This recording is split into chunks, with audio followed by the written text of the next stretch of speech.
Hello, எங்கடா இருக்க காணோம்? டேய், இங்க எங்கடா லேண்ட் இருக்கு? ஃபுல்லா வீடுங்க தானடா இருக்கு. சிட்டிக்குள்ள ஒரு லேண்ட் வேணும்னு கேட்டது குத்தமாடா ஒண்ணு.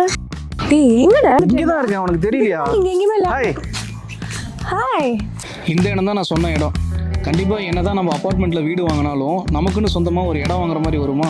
அதுவும் நீ சிட்டிக்குள்ளே தான் இருக்க போகிற. ஸோ சிட்டிக்குள்ளேயே ஒரு பர்ஃபெக்டான ஒரு பிளாட்னா கண்டிப்பாக இதை நான் சொல்லுவேன். கிட்டத்தட்ட 50 பிளாட்ஸோட பிரிச்சிருக்க இந்த இடம் தான் டைட்டன் ஸ்கொயர். 817 ஸ்கொயர் ஃபீட்லேருந்து 1055 ஸ்கொயர் ஃபீட் வரை இங்கே பிளாட்ஸ் அவைலபிள் இருக்குது. நீ வரும்போது பார்த்துருப்ப, இந்த சைட்டை சுற்றி நிறைய schools, colleges, hospitals, supermarkets, bus stops எல்லாமே இருக்குது. அது மட்டும் இல்லாமல் இங்கேருந்து சென்னை இன்டர்நேஷனல் ஏர்போர்ட்டுக்கு வெறும் 15 மினிட்ஸ் தான் ஆகும். இன்கேஸ் இங்கே நீ வீடு கட்டுற மாதிரி இருந்தாலும் சரி, இல்லை இன்வெஸ்ட்மெண்ட் பர்பஸ்க்காக வாங்கி போடுற அப்படின்னாலும் கண்டிப்பாக இந்த டைட்டன் ஸ்கொயர் ரொம்ப யூஸ்ஃபுல்லாக இருக்கும். நல்ல என்ட்ரன்ஸ், நல்ல அகலமான road, solar LED lamp post, 24x7 securities, ஸ்ட்ராங்கான காம்பவுண்ட் வாலும் இருக்குது. இந்த இடத்தோட கிரவுண்ட் வாட்டர் லெவல் ரொம்ப குவாலிட்டியாக இருக்கும். இந்த இடத்த சுற்றி நிறைய வீடுகள்லாம் இருக்கு இல்லையா? இந்த இடம் ஒரு ரொம்ப மெயினான இடம்னு கூட சொல்லலாம். கண்டிப்பாக இதோட அப்ரிசியேஷன் வேல்யூ இன்க்ரீஸ் ஆகிட்டே தான் இருக்க போகுது. பார்த்துட்டு இருக்க நீங்களும் இந்த இடத்த விசிட் பண்ணணும்னு நினச்சிங்கன்னா கீழே இருக்க லிங்கை கிளிக் பண்ணுங்கள், இல்லை ஸ்க்ரீனில் தெரியுற நம்பருக்கு கால் பண்ணுங்கள். இந்த சைட்டோட எக்ஸிக்யூட்டிவ்ஸ் உங்களுக்கு கால் பண்ணி ஃபுல் எக்ஸ்ப்ளனேஷன் கொடுப்பாங்க. இந்த சைட்டை நீங்கள் விசிட் பண்ண ஃப்ரீ கேப் சைட் விசிட்டும் இருக்குது.